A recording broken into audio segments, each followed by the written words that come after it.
Eu sou Thaís Oliveira, coordeno a área de ensino e pesquisa aqui da unidade do Hemorrio. Bom, a Patrícia bem já falou no início da palestra dela, não vou, né, me reter tanto a isso, como a doença falciforme é uma doença genética que altera a estrutura da hemoglobina, que é uma proteína dos glóbulos vermelhos que tem a função de transportar oxigênio no nosso organismo. Quando a concentração de oxigênio dentro dessas células é diminuída, ocorre, como a doutora Patrícia falou, a falcização dessa célula. Por isso o nome de doença falciforme. Né? Então, a doença falciforme, essas células falcizadas têm menor flexibilidade, levando a uma concentração nos vasos sanguíneos, diminuindo a circulação e provocando a tão conhecida crise álgica desses pacientes, né? Que causam dores muito intensas, também levam aos riscos de necrose dos tecidos.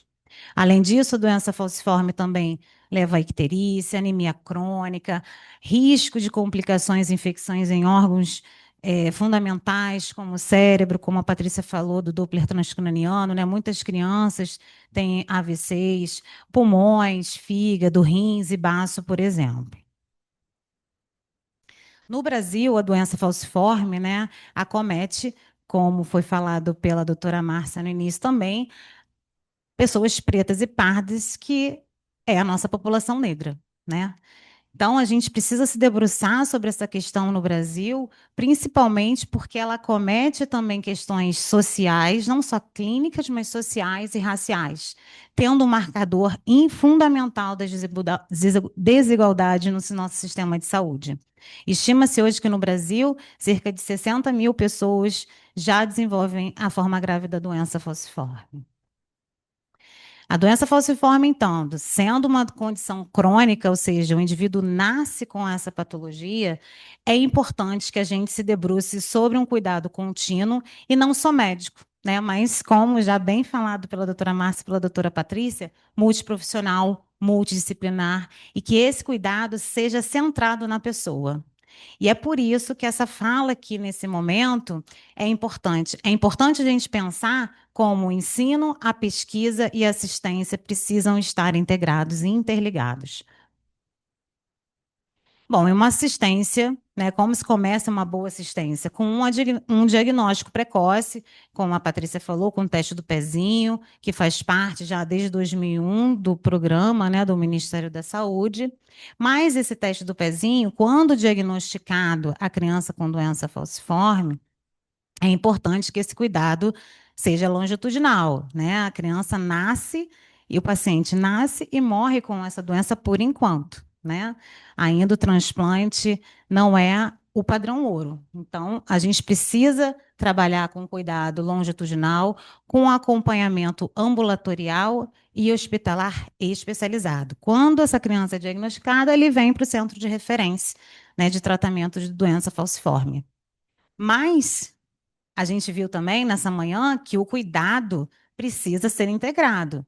Não pode só se ater à rede especializada, aos níveis de atenção secundários e terciários, mas também à atenção básica. E é por isso que a gente, mais uma vez, está fazendo esse evento aqui, né? Porque a gente vai dar acesso, possibilitar ao paciente um acesso a vacinas, medicações, um apoio social e psicológico, que também é muito importante, não só para o paciente, mas também para a sua família. O tratamento, como a Patrícia já disse, padrão ouro, né, é o uso da hidroxureia e as transfusões, mas a gente também precisa trabalhar na questão das crises vasoclusivas. Então, o uso dos analgésicos é importante. É importante que tenha-se nas unidades protocolos bem definidos, e a gente discute muito isso daqui, para que não haja o preconceito. Né? A gente vê muito essa questão nas urgências e emergências, nos serviços de pronto atendimento com o paciente com doença falciforme. Entender esse paciente, como é essa dor, o que significa isso para ele, é importante e, mais ainda, ter protocolo bem definido dessa analgesia faz com que esse acesso seja realizado de forma adequada. Obviamente, também educação em saúde, não só para o paciente, mas para a família, tendo em vista que ele já nasce com a doença, né? Isso tudo, gente, vai gerar para ele uma assistência mais humanizada, antirracista e centrada na pessoa, que é o que a gente vê que ainda está deficitário. E onde entra o ensino? A gente está aqui fazendo ensino também, né? A gente entra com a formação profissional que precisa ser qualificada. A gente tem uma deficiência disso, já destacada muitas vezes aqui, né, nos programas, nos currículos da graduação. Muitas vezes, quando os residentes chegam, a gente fala, poxa, se tivesse tido isso lá na graduação, falar um pouquinho de hemato, um pouquinho mais de doença falciforme, um pouquinho mais de coagulopatia, de onquema, seria muito melhor. Então, a gente briga e a gente participa de atividades nas universidades. Muitos, quando somos convidados, né? A gente se convida, mas a gente precisa também ter a porta aberta, né? Falando disso, como é importante esse ensino vir desde a graduação. Porque aí, quando o profissional chega, ele minimamente já tem um conhecimento sobre. A residência também é muito importante. A residência médica data, né, aqui no Hemorrio, por exemplo, da década de 70. Mas é a multi. A Patrícia falou muito bem, o cuidado não é só centrado no médico. E a gente, em 2017, instituiu aqui na unidade a residência multiprofissional. A gente hoje tem enfermeiros, assistentes sociais, biomédicos participando desse processo. Então, o Hemorrio tenta fazer também o seu papel de educador. Para quê? Para a gente sensibilizar e levar a equidade e falar um pouquinho sobre esse racismo institucional. Além dessa atividade aqui, a gente oferece atividades que a gente conversa sobre esse racismo, né? Esse ano a gente já fez atividades, a gente todo ano programa atividades para a gente discutir essa questão, não só aqui na unidade, mas em todas, né? A gente tenta fazer sempre um evento híbrido para que a gente atinja o Brasil inteiro. Outro ponto que a gente também utiliza, como a Márcia falou, são os projetos de extensão, né? Com as ligas acadêmicas, com a pesquisa, levando programas de educação continuada e educação permanente para as equipes de saúde. E nesses programas de educação, né, a gente fala muito da educação continuada e educação permanente. Aí começa a virar uma briga, quem é mais importante, quem vence essa guerra da educação. Não existe guerra. Existem duas vertentes que são muito importantes, tanto a educação continuada como a permanente. E a gente consegue unir esses dois programas de educação num único evento. E hoje é um exemplo disso, né? Agora de manhã a gente está falando, está fazendo palestra, falando sobre o PCDT, falando um pouco sobre a doença falciforme. A gente está aqui atuando muito na educação continuada. Mas à tarde a gente traz oficinas para a gente discutir um pouco sobre isso, né? São vertentes que são utilizadas para que a gente melhore essa parte educacional. Não existe guerra entre educação continuada e permanente, né? São vertentes diferentes que precisam ser utilizadas, são ferramentas. A educação continuada vem trazendo cursos, workshops, é um ensino formativo e que é importante existir, né? As universidades, nós aprendemos muito com a educação continuada. Mas é importante também, em determinados momentos, a gente levar a educação permanente. Vamos discutir, vamos refletir sobre a nossa realidade, sobre o que está acontecendo no meu município, o que está acontecendo na minha unidade, o que está acontecendo com o meu paciente. A educação não é feita só para o profissional, só para o estudante. A gente faz muitas rodas de conversa aqui, e a gente vai ter uma, né, Márcia, em agosto, sobre dor, que eu aproveito já para divulgar.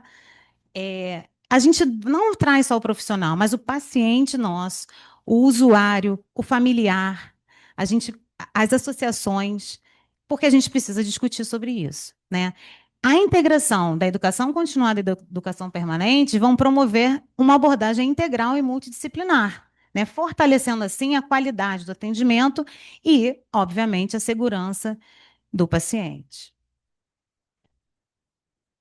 E a pesquisa, né? Onde que ela entra nisso tudo? A gente falou um pouquinho da assistência, um pouquinho do ensino. A pesquisa entra muito nessa jogada, porque ela vai permitir que a gente avance no tratamento, desenvolva novas terapias, produza dados, né? Esses que a gente fica buscando. Quantos pacientes a gente tem? O que eles vivem? Como querem, né? O acesso ao cuidado está satisfatório? Tudo isso é produzido através de pesquisa. Com isso, tanto os centros de referências, né, que são os hemocentros, os institutos de hematologia e hemoterapia, como o Hemorrio, e as universidades têm papel-chave. que nós vamos produzir esse conhecimento científico para que seja levado para a prática, para que seja levado para a assistência. Ou seja, a pesquisa melhora a qualidade da assistência. Então, nós todos que trabalhamos na assistência também desenvolvemos ações de ensino e pesquisa. É importante que, se isso não é feito por você profissional, essa mentalidade, né, de só viver da assistência, amplie. A gente vive também de ensino e pesquisa e contribui muito com a assistência. Isso precisa existir. Por exemplo, aqui na Hemorria, eu destaquei alguns estudos, são siglas, né? A gente trabalha, quando a gente está em pesquisa, sem nomes muito bem definidos, né? Só depois que ela é finalizada.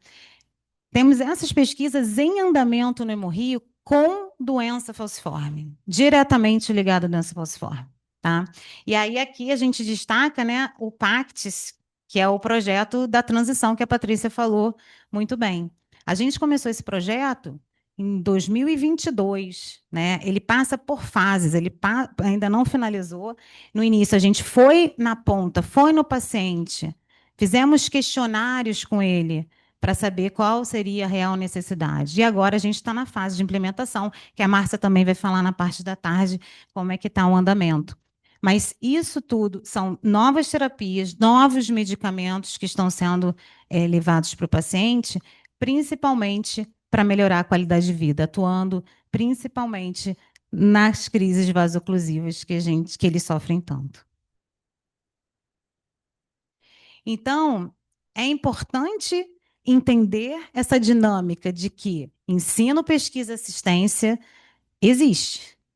Não vivemos um sem o outro. Então, a assistência vai gerar as nossas demandas, por isso que é tão importante, né? Eu falo muito para os residentes que eles estão na ponta, ver o que está acontecendo, que na realidade não é ponta, né, Márcia? É o centro, com certeza é o centro, né? A gente fala muito que é a ponta, mas o centro traz todas essas informações, por isso que a gente gosta de discutir caso, né? Vocês estão com o olhar todo lá no paciente, nas nossas demandas, para gerar pesquisa, e dessas pesquisas vão gerar evidências que vão qualificar a nossa assistência prestada. O ensino, obviamente, vai formar esses profissionais que serão capazes de integrar e inovar na assistência também. Então, como exemplo, né, a gente tem o Hemorrio, que é uma unidade de referência, é um espaço que traz, temos outros centros de referência no Brasil que conseguem fazer essa integração muito bem dessas três áreas, desses três pilares. São espaços de integração que são proporcionados, são projetos interdisciplinares que são realizados, né? Assistência especializada, então, é o foco dessas pesquisas em pacientes com doença falciforme. A gente precisa realizar isso de forma contínua, articulando também não só com o Hemorrio, né? O que a gente gosta dessa interação com outras universidades, com outros centros de tratamento e secretarias de saúde. Essas pesquisas que eu destaquei aqui são pesquisas que são multicêntricas, ou seja, realizadas em vários centros de pesquisa, em vários centros de tratamento e muitas internacionais. Então, a gente precisa estar se envolvendo com questões, como a Patrícia falou, às vezes a nossa dificuldade aqui é diferente da do outro lá fora, nos Estados Unidos, na Europa, mas ainda assim há dificuldade. Qual é a relação que a gente vai estabelecer com esses centros? De troca, né? Para melhorar a nossa assistência. Quais são, então, nossos desafios, né? A desigualdade no diagnóstico e tratamento que a gente ainda enfrenta no país, o racismo estrutural no sistema, que precisa ser amplamente falado e que vai ser falado pela professora Cecília também na parte da tarde, então a gente vem com um pouco mais dessa questão.